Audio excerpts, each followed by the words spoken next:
Gloire à notre Dieu, gloire à notre Dieu. Que la grâce de notre Dieu soit avec vous.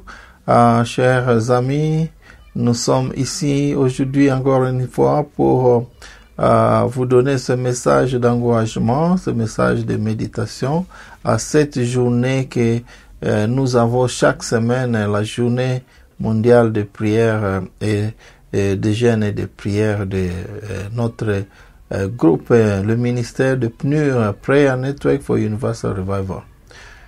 Nous vous accueillons encore une fois parce que nous savons que vous êtes fidèles à ce rendez-vous et Dieu nous a été clément, il nous a donné cette grâce de vivre encore cette vie et si nous vivons encore, c'est parce qu'il y a une raison pour laquelle Dieu veut que tu puisses vivre aujourd'hui, parce que si ce n'était pas lui, il y a d'autres qui sont décédés, d'autres qui sont dans les hôpitaux, d'autres qui n'ont pas pu voir ce nouveau jour, mais Dieu nous donne cette occasion pour que nous puissions l'écouter. Alors, gloire à lui, nous lui rendons grâce pour cela. Aujourd'hui, nous allons encore méditer sur ce message. Juste un rappel pour vous dire que la prière doit être intentionnelle. Chers amis, la prière doit être intentionnelle. Nous avons cette journée que nous avons réservée pour la prière. Vous devez être intentionné pour prier. Parce que si vous ne priez pas vraiment, vous laissez votre vie entre les mains de quelqu'un d'autre. Vous ne savez pas ce qu'il est en train de fomenter contre vous. La prière doit être intentionnel. Et ça, nous le voyons même dans la vie de Jésus-Christ lui-même, dans la vie des disciples, dans la vie des apôtres. Et vous devez faire la même chose. Quand nous vous disons chaque jeudi de prier, ce n'est pas pour rien, c'est parce que nous savons que nous sommes en lutte perpétuelle. Les chrétiens sont en lutte contre toutes les ruses diaboliques. Heureusement, la Bible nous dit que nous, les chrétiens, nous n'ignorons pas ces tactiques. Il y a une vidéo que j'avais vue qui nous disait que si vous voyez que votre soif de prière a diminué, sachez que vous êtes en train de mourir. Vous êtes en train de mourir spirituellement. Et vous savez que vous avez déjà planifié un temps de prière et quand ce temps arrive, vous commencez à avoir des excuses ou c'est le même moment que vous avez des visiteurs, ainsi de suite. Ça, c'est les tactiques du diable parce qu'il ne veut pas que les gens prient. Et pour vous aider à ce que cela ne vous arrive, la prière doit être intentionnelle. Voyons un peu ce qui s'est passé dans la Bible. Pourquoi la prière doit être intentionnelle? Dans notre verset clé de Jean 26, 24, je lis dans la version BDS, la Bible du Semeur, il est dit que c'est Jésus qui est en train de nous le dire. Il dit, jusqu'à présent, vous n'avez rien demandé à mon nom. Demandez et vous recevrez pour que votre joie soit comment? Soit complète. Demandez, c'est-à-dire aller devant lui, aller devant Dieu dans la prière pour que votre joie soit complète. Oui, c'est ça ce que nous demande Jésus. Parce que si vous ne demandez pas, rien ne vous arrivera. Parce que Dieu va vous donner quoi si vous n'avez pas demandé. Un père ne donne que ce que l'enfant a demandé. Alors si vous ne demandez pas, qu'est-ce que vous aurez? La Bible dit des exemples des apôtres qui étaient intentionnels. Nous lisons dans Acte 3, au premier verset, et Pierre et Jean montaient ensemble au temple, comment? À l'heure de la prière. À l'heure de la prière. Ils montaient ensemble. C'est le parfait. C'est le passé. Ça veut dire, c'était une habitude de monter dans le temple pour aller prier à l'heure de la prière. Ils montaient à l'heure de la prière. Et nous voyons aussi dans le même livre Acte 16, au verset 16, et il est dit que c'était Paul et les autres disent, nous allions au lieu de la prière. Nous allions. Donc, ils avaient cette habitude d'aller au lieu de quoi? De la prière. Nous allions au lieu de la prière. Et Luc dit maintenant pour Jésus lui-même, Jésus lui-même, malgré ses occupations qui étaient multiples, nous lisons dans Luc 5, versets 15 et 16, vous pouvez lire là-bas que malgré qu'il était fatigué, malgré qu'il avait fait beaucoup de miracles, beaucoup de travail d'évangélisation, il est écrit là que, et lui, donc Jésus, il s'est retiré dans le désert et comment prier.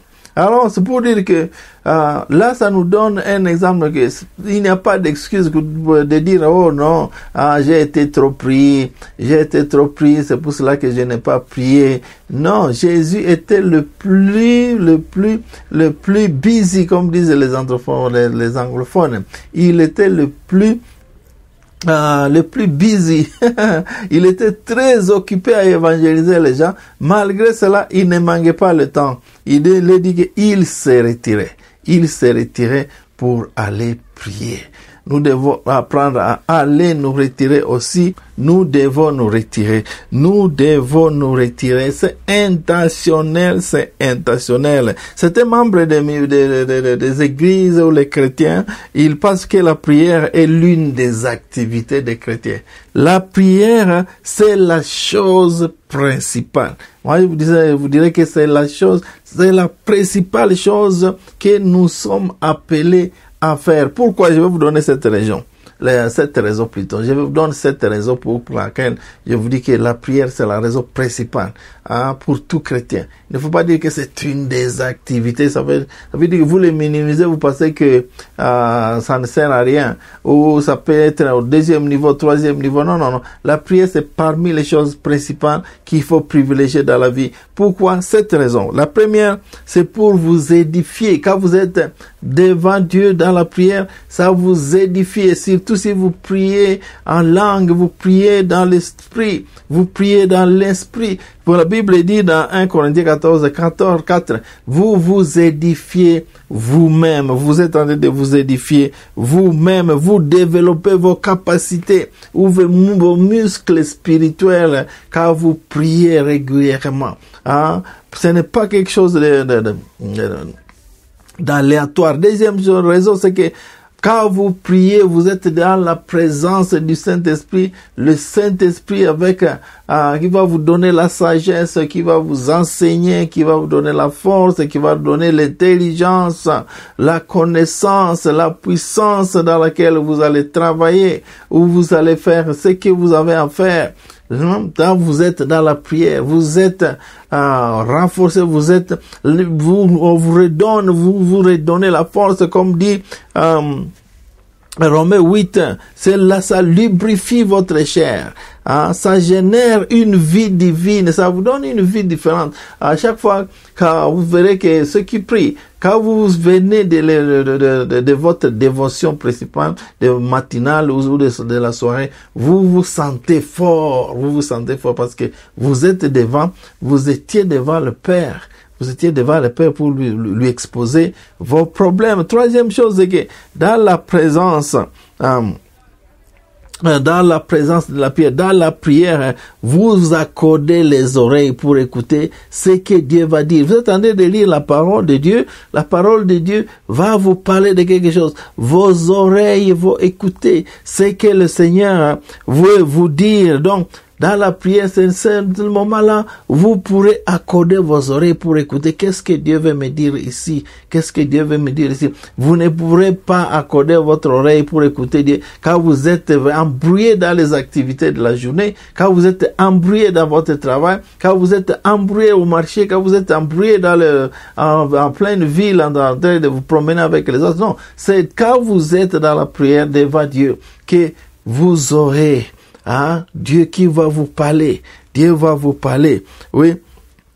Vous savez même, c'est dans la prière là que Dieu a donné à Jésus la possibilité de choisir ses apôtres. Vous vous rappelez Luc 6, il avait passé toute une nuit, une veillée de prière. Il a fait ce que nous appelons couramment la veillée de prière. Et c'est là qu'il a eu la révélation de ces 12 apôtres. Et il faut aussi, ce qui m'étonne souvent, c'est que, vous voyez, il était en prière, Dieu lui a révélé, et malgré que Dieu lui a révélé, il avait un quelqu'un qui s'appelait Judas Iscariote là-bas. Hein? Oui, même, ça veut dire quoi? Que même là où vous êtes en train de travailler, vous pouvez avoir un Judas Iscariote là-bas avec vous, mais Dieu va vous donner la force de comment contrecarrer ce Judas Iscariote. Troisième, quatrième chose pour vous dire que la prière est vraiment importante, et c'est la première chose que vous devez faire, c'est que quand vous êtes dans la prière, vous entrez dans la communion avec le Père. Vous êtes en train de communier avec le Père. Ça, la prière, vous ne pouvez pas communier. Hein? Je vous ai dit que vous êtes dans vos activités. Ce n'est pas là que vous allez communier. Vous communiez avec Dieu quand vous êtes dans la prière. Même si on vous sépare, vous voyez l'histoire de Jean-Baptiste. Jean-Baptiste, on l'avait séparé, on l'avait fait quitter de la ville pour aller dans une île parce qu'il va mourir là-bas. Mais comme il était un homme de prière, c'est là que Dieu lui a révélé les choses à venir. Le livre d'Apocalypse, vous pouvez lire. C'est ça. L'intention du roi, c'était l'isolons-le parce que vraiment il nous gêne. Isolons-le. Comme ça, il va mourir là-bas seul. Mais là-bas, gloire soit rendue à Dieu. C'est là-bas que Dieu lui a révélé. Il lui a révélé les choses à venir. Le livre d'Apocalypse, il était en communion avec Dieu. Malgré qu'il était dans le désert. C'est pas quel désert vous êtes en train de traverser. Vous êtes en train de traverser un désert, mais sachez que c'est dans le désert là. C'est dans les problèmes là que vous devez venir dans la communion avec Dieu. Alléluia. Cinquième chose, c'est les lieux vers lesquels les âmes troublées courent. Quand vous êtes vraiment dans des problèmes, c'est là. La prière, c'est là où les âmes en problème courent.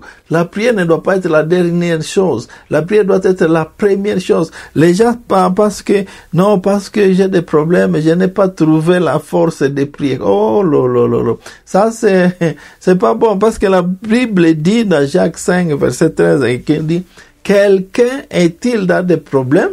Qu'il fasse quoi? Qu'il prie. C'est justement le moment là qu'il faut prier. Quand vous êtes dans beaucoup de pépins, comme disent les Anglais, les Français, quand vous avez beaucoup de difficultés dans la vie, c'est bien le moment de prier, chers amis. Ce n'est pas le moment de relâcher. Quand vous avez une très grande activité à effectuer, c'est le moment de prier pour cette activité-là. Oui, chers amis, et vous avez besoin d'aller faire des études quelque part, c'est le moment de prier pour cela. Sixième chose, la prière. Le lieu de prière, c'est l'endroit où vous pouvez lutter contre les forces diaboliques. C'est là où vous allez confronter le diable avec la parole de Dieu. Dit non, il est dit ceci. Jésus a confronté le diable avec la parole. Et c'est là dans la prière que vous serez en train de confronter le diable en disant non, il est dit ceci, il est dit ceci. Diable, sortez d'ici. Toi, esprit de fétichisme, esprit de sorcellerie, esprit de pauvreté, esprit d'apitoiement, esprit de pauvreté, quittez-moi au nom de Jésus. C'est le moment où vous devenez d'évaluer pour lutter. Quand vous êtes en train de faire une lutte contre les forces des mondes des ténèbres. C'est là.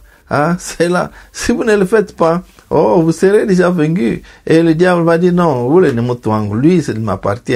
Lui m'appartient. Il n'y a plus rien qui peut l'empêcher à quitter. Il m'appartient. Mais si vous êtes dans la prière, c'est là où vous avez le pouvoir de lutter contre les forces des ténèbres. Oui, et nous rendons grâce à ce ministère parce que c'est un ministère de combat spirituel. Nous sommes en train de vous montrer à chaque semaine et nous mettons des messages qui vous aident de comment vous pouvez lutter contre le diable. C'est là dans la prière que vous pouvez prier. Il y a des collections de prières que nous vous donnons comme modèle. Il faut prier pour lutter contre les forces des ténèbres. Vous avez des cauchemars, vous avez des mauvais rêves, vous avez des luttes internes au travail, ainsi de suite. Allez dans la prière. Allez dans la prière. Oui, le lieu de prière, c'est l'endroit où nous pouvons lutter contre ces forces des ténèbres. Enfin, la prière c'est le premier port d'escale pour quiconque souhaite réellement se préparer à un travail de piété. Oui, vous voulez être ministre, vous voulez être serviteur de Dieu, vous voulez être évangéliste, allez devant Dieu pour lui demander, Seigneur, est-ce vraiment mon travail? Est-ce vraiment mon travail? Vous voulez la volonté de Dieu dans une histoire, dans une quelconque activité que vous voulez faire? C'est dans le lieu de prière. C'est dans le lieu de prière où il faut aller. Alors, vous voyez, certains disent, oh non, moi je ne sais pas quand j'arrive devant Dieu, je ne sais pas comment prier. Mais l'apôtre Paul nous a dit dans Ephésiens 6, 18 que vous pouvez prier toutes sortes de prières, même un petit mot, ça suffit, une petite phrase pour exprimer ce matin besoin et Dieu va vous écouter. Alors aujourd'hui donc je vous supplie, la prière doit être intentionnelle. Réservez votre jeudi pour dire aujourd'hui je vais prier pour mes problèmes, parce que je sais que chacun de vous, chacun de nous a des problèmes, il a des situations qui lui dépassent, et où il a même des situations pour dire merci, d'action de grâce. Pour cela, il faut aussi venir devant Dieu pour lui montrer cela, pour dire merci Dieu, parce que cette semaine, tu as fait ceci, ce mois, ces 5 mois que nous venons de terminer, tu as fait ceci. Venez devant lui pour lui exprimer les actions de grâce aussi. Oui, Dieu est fidèle, il va vous écouter. Nous disons ceci, la prière doit être intentionnelle. Réservez le temps chaque matin avant de sortir de la maison. Réservez un temps pour prier au moins une fois par jour. Vous pouvez prier et exposer vos problèmes devant Dieu, exposer votre famille devant Dieu, exprimer vos activités devant Dieu. Qu'est-ce que tu veux que Dieu fasse pour toi? Oh Seigneur, je prie pour que quiconque nous écoute aujourd'hui, Seigneur, qu'il puisse réserver un temps personnel, un temps de prière personnel chaque jour pour venir à ta présence, parce que tu as dit dans la parole que nous avons commencé, tu as dit que jusque-là vous n'avez pas demandé. Demandez et je vous répondrai afin que votre joie soit complète. Seigneur, je prie pour que la joie de tous ceux qui nous écoutent à ce moment soit complète. Pour cela, Seigneur, ils peuvent venir devant toi dans la prière et réserver un temps dans la prière pour prier et que Seigneur tu puisses répondre à leurs prières comme tu l'as promis. Merci Seigneur d'aider quiconque nous écoute à ce moment. Nous prions ceci, nous prions ceci Seigneur par ton nom merveilleux. Amen, amen, amen, amen. Oui, c'était votre serviteur Dr. Jeff Maté et restez vraiment dans la place de la prière. Que Dieu vous bénisse. Présentez-lui vos besoins et nous attendons vos témoignages et aussi votre soutien. Que ce soit soutien prière, soutien matériel et soutien financier. Merci à cette sœur qui a envoyé son soutien financier. Que Dieu te bénisse et Dieu que te donne le désir de ton cœur. Au nom de Jésus, au nom de Jésus. Amen. Nous nous retrouverons la semaine prochaine, Dieu vous là. Que Dieu vous bénisse. Amen.